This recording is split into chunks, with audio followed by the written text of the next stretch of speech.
What's good, YouTube? It's your boy, Blue Blood Sports TV, back at y'all with another one. So we have some interesting news as legendary, retired, iconic, Hall of Fame, multi-division world champion, superstar boxer, Bernard, the Executioner, B-Hop, the Alien, Hopkins, has recently stated Bernard Hopkins is retired. He co-promotes with legendary retired 6th Division world champion, Olympic gold medalist, Mexican-American superstar, iconic Hall of Fame boxer, Oscar the Golden Boy De La Hoya, and Golden Boy Promotions. Bernard Hopkins is retired, 55 wins, 8 losses, 2 draws, 32 big wins by way of knockout. One time in his career, he was knocked out. That was the very last fight of his career. That was back in December of 2016 when he lost to Joe Smith Jr. and got knocked out the ring. Stood at 6'1" with a 75-inch arm reach. He's a 2-division champion. He was the reigning undisputed middleweight world champion. He lost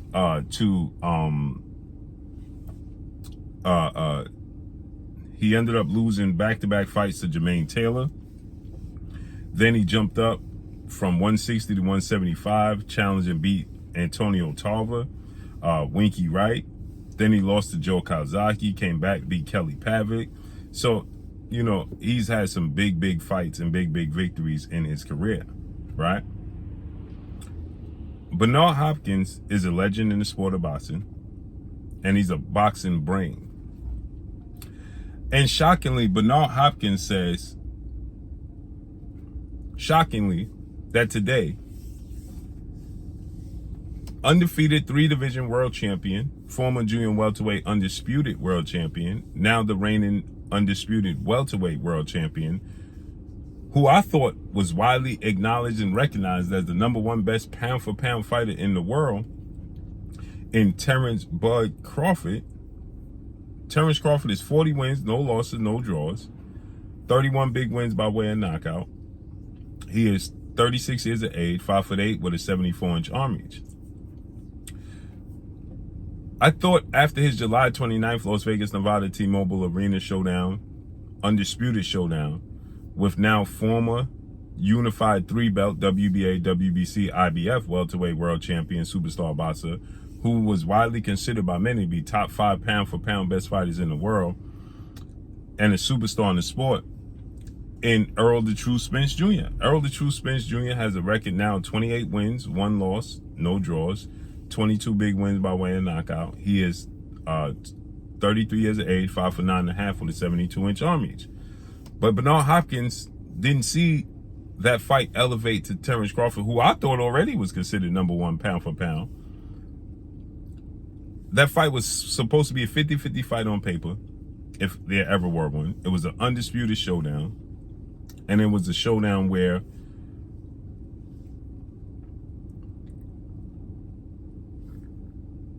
it was a legacy fight for history. And so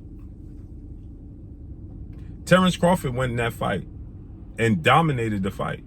Dropped Errol Spence in the 2nd round, twice in the 7th round, and stopped him in the 9th round. But he won all the other rounds in between that, outside of the 1st round I gave to Errol Spence and the 1st half of the 3rd round. From the 2nd half of the 3rd round on, Terence Crawford absolutely dominated Errol Spence. Mega fight. And many people looked at Terence Crawford and said, well, Terence Crawford is no doubt the #1 best fighter in the world, except Bernard Hopkins. Bernard Hopkins didn't see that. So Bernard Hopkins says that Terence Crawford is not only he not #1, he's not #2 either. He's actually #3. So he says that #1 has to be still 4-division world champion, Mexican superstar boxer, who is widely considered the face of the sport of boxing. Top 5 now pound-for-pound best fighters in the world. And is the undisputed super middleweight world champion, Saul Canelo Alvarez, who is 60 wins, 2 losses, 2 draws, 39 big wins by way of knockout. He is 33 years of age, 5'8" with a 70-inch arm reach. He has him at #1. And then at number 2, he says that he has undefeated 3-division, 5-time world champion superstar boxer, who is arguably one of the faces, if not the face of the sport of boxing, in Gervonta Tank Davis, who is 29 wins, no losses, no draws, 27 big wins by way of knockout, 28 years of age, 5'5" with a 67-inch arm reach. Now, he bases this off of, he says, the way Tank Davis dispatched of his fighter, Mexican-American superstar, junior welterweight title contender King Ryan Garcia, April 22nd, Las Vegas, Nevada, T-Mobile Arena, where Tank dropped Ryan Garcia in the 2nd round and knocked him out in the 7th round with a counter left hook to the body, to the liver. He says the way Tank dispatched of Ryan Garcia, that put him at number 2. And Canelo Alvarez this past Saturday showdown with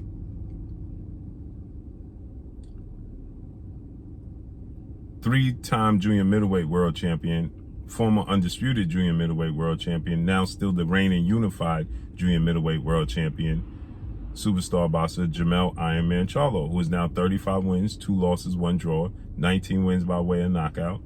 He is 33 years of age, 5'11.5" with a 73.5-inch arm reach. So Bernard Hopkins goes in, and you can see this interview on KO Artist Sports on the fans who paid money but claimed that Jermell Charlo laid down, didn't give it his all. And he says the fans don't know what it's like to be in that ring and dare to be great. I do. The fans don't know what it's like to jump up 2 weight classes and challenge a guy that's bigger than you and stronger than you. I do. The fans don't know what it's like to take those types of punches. He says you're going to go, 2 things is going to happen. You're either going to succumb to the daring to be great, the bigger puncher, or you're going to survive. And he said he survived, but he gives them credit for that. And he rips the fans that, he said, I know you paid your money, but he didn't want to get hurt. It's about legacy. He dared to be great. In that mix is why KO asks Bernard about Terence Crawford challenging Canelo, because Terence Crawford wants to dare to be great, jump 3 weight classes and challenge Canelo Alvarez. And he warns Terence Crawford to stay away from Canelo Alvarez. He said it's not realistic and it's definitely not going to happen. And he says Terence Crawford don't have that type of power to get Canelo Alvarez's attention and hurt him. And he just simply don't see him winning. So after this victory, he says Canelo Alvarez, it don't make sense because people are discrediting Canelo Alvarez for beating Jermell Charlo for jumping 2 weight classes. He's going to get 0 credit for fighting Terence Crawford, who's going to be jumping 3 weight classes. So he says that Canelo Alvarez should know better than to fight Terence Crawford because it's a lose-lose situation, which I understand. But I don't understand how he have Canelo Alvarez over Terence Crawford. And here's the reason why I dispute that. Is because in all of Terence Crawford's big fights, he separated himself by knockout and dominating those fights at the end and closing the show. When he was faced with somebody who was deemed to be the biggest challenge of his career, he separated himself. Like the Errol Spence fight, wasn't even close. The Sean Porter fight was close, but he ended up doing something never been done, dropping Sean Porter twice and then getting a stoppage. Yuriokis Gamboa knocked him out after getting buzzed by him. When he fought for Undisputed, he got both knockouts. When he fought Julius Indongo for Undisputed, he knocked him out. When he fought Errol Spence for Undisputed, he knocked him out. When you actually compare, when he fought a guy like Victor Postol in a unification bout that was supposed to be a close fight, and Victor Postol was the boogeyman, Terence Crawford dropped him twice and dominated every single round. These fights are not close. The most close fight he had, competitive fight on the highest level, was the Sean Porter fight. And Sean Porter gives everybody that type of fight. There is nobody that blew out Sean Porter at no point in his career. Sean Porter's a Hall of Famer, but he dropped him twice. And even if people feel like Kenny Porter, father, trainer, manager of Sean Porter, stopped the fight too early, well then he still did something that's never been done, which was drop Sean Porter twice in that fight in the 10th round. He separated himself in the 10th round going into the 11th and 12th round. He was still separating himself. And you can see and feel the momentum swinging in Terence Crawford's favor at that point in time. Again, he was separating himself. In Canelo Alvarez's biggest fights, he has not separated himself. He's actually came up short and lost. When he was deemed to face the biggest challenges of his career, he came up short and lost. When he fought Floyd Mayweather, he lost every round. When he fought Dimitri Bivol, he lost, in a 12-round fight, he lost 9 at least. 9-3. That could be being generous. Okay? When he fought Triple G, the first 2 times, the third one don't count. When he fought him the first 2 times, the first fight ended in a draw. Second fight ended in Canelo Alvarez getting the victory. But again, there's controversy surrounding both fights to where people thought Triple G won both those fights. Then he faced Erislan De Lara, which was the biggest challenge since losing to Floyd Mayweather after having the redemption fight against Angulo and knocking him out. And then he arguably lost to Erislan De Lara. So he never separated himself. Even a fight where he beat Sergey Kovalev, jumping 2 weight classes and daring to be great, as Hopkins said, he was losing that fight, many people thought, until he got the knockout. That was questionable, that people thought that Kovalev laid down in that fight. So he didn't dominate any of his big fights and separate, and then the biggest level, he lost. Terence Crawford hasn't had that.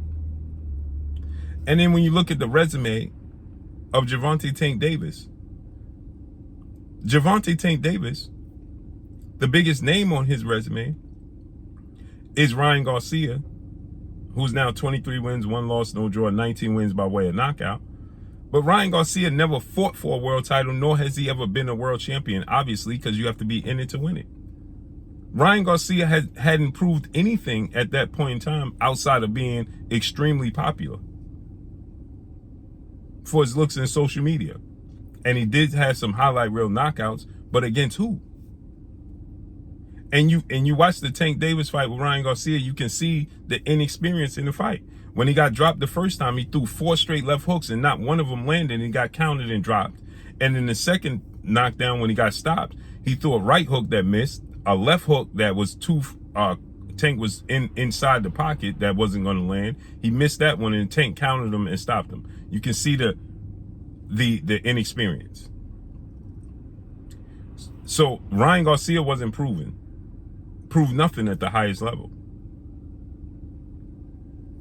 Now, Tank did beat Yuriorkis Gamboa, who was accomplished, but that's the same Gamboa that Terence Crawford knocked out when Gamboa was undefeated and considered top 10 pound-for-pound fighter. Now, he did knock out Leo Santa Cruz, a 4-division world champion Mexican superstar boxer who's a Hall of Famer in my opinion. But Leo Santa Cruz jumped up weight classes to dare to be great, and Leo Santa Cruz had already had a loss. Now, he avenged that loss to Carl Frampton eventually, but he still had a loss. And he moved up weight to challenge Tank Davis. And many people thought what was going to happen happened. He was going to get knocked out. So I don't see how you put them on the pound-for-pound list above Terence Crawford. I can see if you're putting them on the pound-for-pound list as far as the face of the sport of boxing, as far as the drawing power and selling power. But as far as a talent in the ring, no. I have to push back on that and disagree. And then he says that Terence Crawford doesn't have one-punch knockout power. Terence Crawford has only went the distance in a 10-year span. He's only went the distance 3 times. Now, is that power going to carry the 168 against Canelo? Who knows? But he's only went the distance 3 times in his career. Since becoming a world champion in 2014, we are going into 2024. And at welterweight, he's never went the distance. He knocked everybody out when he moved up in weight. So the more he moves up in the weight, the more power he displays. So who's to say his power won't be there? Now, I agree that's a huge hurdle to leap with Canelo Alvarez going up 21 pounds. But Bernard went up 15 pounds and dominated a great fighter in Antonio Tarver. and outboxed him. And Bernard Hopkins wasn't seen to be a knockout artist. And then Tarver had power and had brutally knocked out Roy Jones. So it can be done. So again, let's see how this all unfolds and plays out moving forward. But that's all I got for y'all. Make sure you hit the like button. Drop a comment in the comment section. Let me know what y'all think. Y'all already know what it is. It's your boy Blue, Blue Blood Sports TV. Hate, like, comment, and subscribe. You haven't subscribed, hit the subscribe button, hit the like button, hit the bell icon to get all the new notifications. Follow me on Instagram at Blue Blood Sports TV, all one word. That's all I got for y'all. I'm gone. Peace.